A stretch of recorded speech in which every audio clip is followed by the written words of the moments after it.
Settling the West, 1865 to 1890. The Great West, or the Great American Desert. It stretched from the Great Plains in the east to the California Desert in the west. Floods of whites came to the area after the Civil War.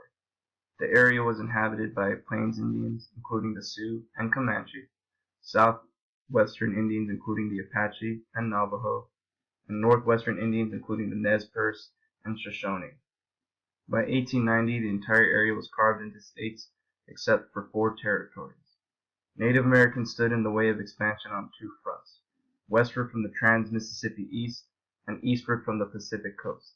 An epic clash was inevitable. African Americans. 18% of California population was made up by African Americans by the 1890s. Many were involved in the fur trade in the 1820s and the 1840s. Over 500,000 lived west of Mississippi. Many came west as slaves. After 1877, about 200,000 blacks moved west, many homesteading in Kansas or Oklahoma. As many as 1 in 4 cowboys were black. Subduing of Native Americans. The Plains Indians. The Spanish introduced the horse in the 16th, 17th, and 18th centuries, making Indians more nomadic and warlike as they had more range and competed for resources. By 1860, tens of thousands of buffalo hunting Indians roamed the western plains. The federal government traditionally regarded Indian tribes both as independent nations and as wards of the state, and therefore negotiated treaties with them that required ratification by the Senate. Tribes, often victimized by incompetent white officials, were charged with protecting them. As white settlers moved west, more pressure was exerted for access to Indian lands. The government frequently responded by violating treaties they made with Native Americans. Concentration policy in 1851.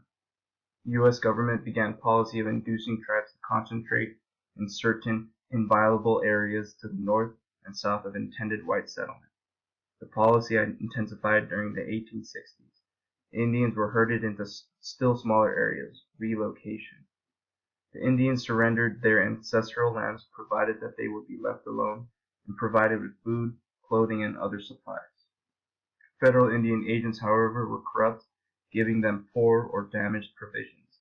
Treaties were often disregarded flagrantly while their lands were seized and game was killed. The poor administration by the Bureau of Indian Affairs resulted in constant conflict between tribes and nearby white settlers. Warfare.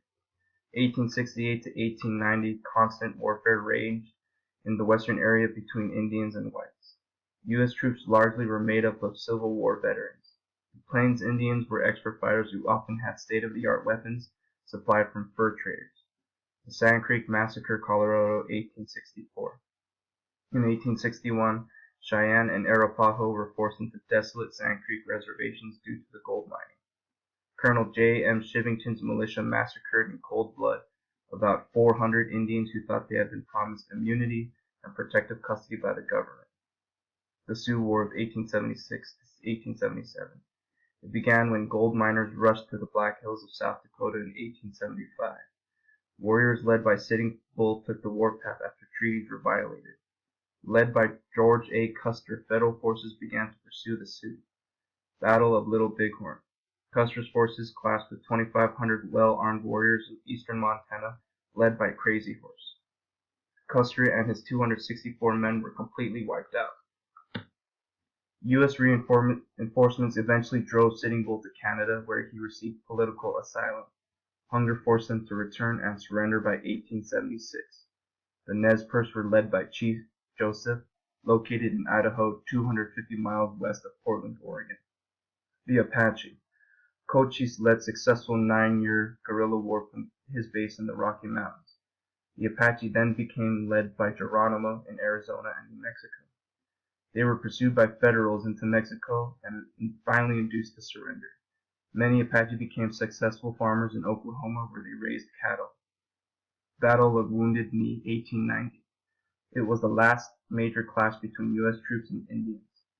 The U.S. Army was sent in to end the sacred ghost dance that had spread to the Dakota Sioux. 300 Sioux, men, women, and children were massacred in South Dakota. Results of Indian warfare. By 1890, effectively all North American tribes were on reservations. The U.S. government felt it was cheaper to feed Indians than to fight them.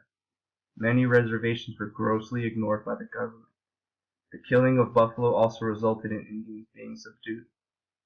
The extermination of the buffalo eliminated their food supply, their supply of skins, and supply of other supplies. Originally 50 million were alive, 15 million in 1868 were left, and by 1885 less than 1,000 remained.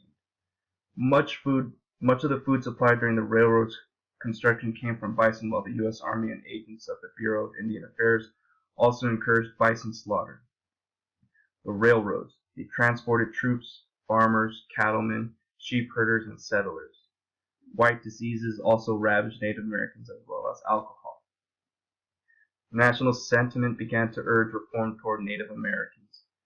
Helen Hunt Jackson, in her book A Century of Dishonor, chronicled the record of government ruthlessness and deceit toward Indians. She had a similar emotional impact as that of Harriet Beecher Stowe's Uncle Tom's Cabin. Her book inspired a movement to assimilate Indians for their own good.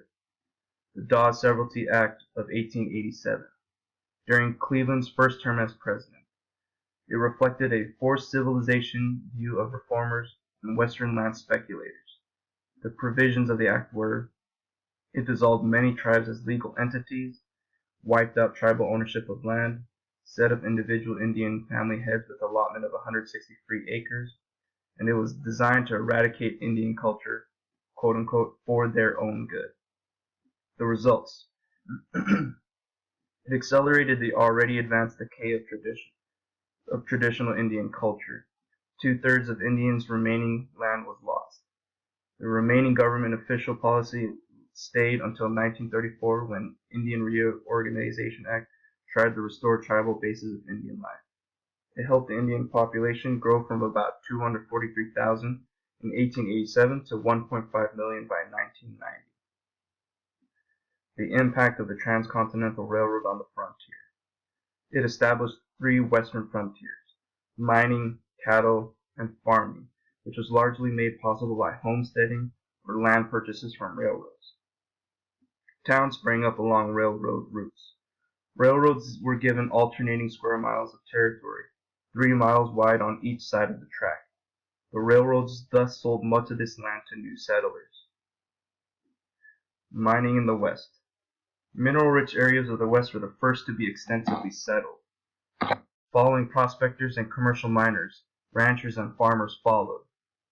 Copper, lead, tin, quartz, and zinc were more profitable than gold or silver in the long term. Pikes Peak, Colorado. Gold was discovered in 1858, and thousands of Pikes Peakers rushed west. Though only a few of the 100,000 59ers profited, thousands stayed in the region to mine silver or farm grain. Comstock lode was discovered in Nevada in 1859, gold and silver. Copper mining occurred in Colorado, Montana, and Wyoming. Boom towns to ghost towns occurred when mines became depleted and towns were completely abandoned. Corporations gradually came to dominate mining due to the need for large capitalization. The significance of mining. It attracted population and wealth to the Wild West. It helped finance the Civil War. It facilitated building of railroads, intensified conflict between whites and Indians, enabled the government to resume specie payments in 1879, introduced the silver issue into American politics. It added to American folklore and literature, for example, Bret Harte and Mark Twain. Cattle raising. The Transcontinental Railroad facilitated transportation of meat from longhorn cattle to cities. Cattle were now driven to stockyards for cities like Kansas City and Chicago. Beef tycoons like the Swifts and Armours emerged. Refrigerator cars allowed the transportation of fresh meat from stockyards to the east. The long drive. Mexican ranchers developed ranching techniques later used by Texans, then by Great Plains cattlemen and cowboys. Texas cowboys included former Confederate soldiers, northern whites, blacks, and Mexicans. Cowboys drove the herds through the plains until they reached a railroad terminal. Challenges to the long drive. Homesteaders, brought out by Transcontinental Railroad, built barbed wire, invented by Joseph Glidden, which were fences that were too numerous to be cut down by the cowboys. The terrible winter of 85 and 86 and 86-87, followed by scorching summers, killed thousands of steer. Overgrazing and overexpansion also took their toll. Ranchers built hardier stock and fenced them into controlled lands where they could feed and water them to keep them healthy. Farming, the Homestead Act of 1862. A settler could acquire as much as 160 acres of land by living on it 5 years, improving it, and paying a nominal fee averaging about $30. As an alternative, land might be acquired after only 6 months' residence at $1.25 per acre. Results of the Homestead Act. About 500,000 families migrated to the West. Thousands of homesteaders, maybe 2 out of every 3, were forced to give up in the face of inadequate 160-acre plots and drought, hail, and ravage from insects. Perhaps 10 times more of the public domain ended up belonging to promoters, not farmers. The federal trend of free land lasted until 1934. Development of the Great American Desert. Black sod of the prairies, like Kansas, could now be developed with special plows. The railroads played a role in taming the West. Profitable marketing of crops. It also induced Americans and European immigrants to buy cheap lands earlier granted by the government. Improved irrigation techniques helped deserts to bloom, like the Mormons in Utah. Tough strains of wheat resistant to cold were imported from Russia.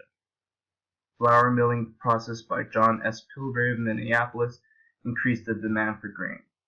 Barbed wire was also invented by Joseph F. Glidden in 1874. The end of the frontier. Incredible growth came from 1870 to 1890. Colorado in 1876 achieved statehood. From 1888 to 1889, the Republican Congress admitted 6 new states as they sought more Republican electoral votes: North Dakota, South Dakota, Montana, Washington, Idaho, and Wyoming. Utah was admitted in 1896 after it banned polygamy in 1890. The Oklahoma Land Rush, April 22, 1889. The U.S. made available to settlers vast stretches of land formerly occupied by the Creeks and Seminoles in the District of Oklahoma.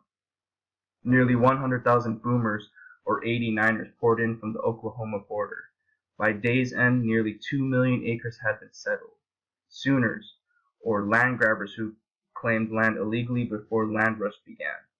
By year's end, Oklahoma had 60,000 inhabitants, and Congress made it a territory.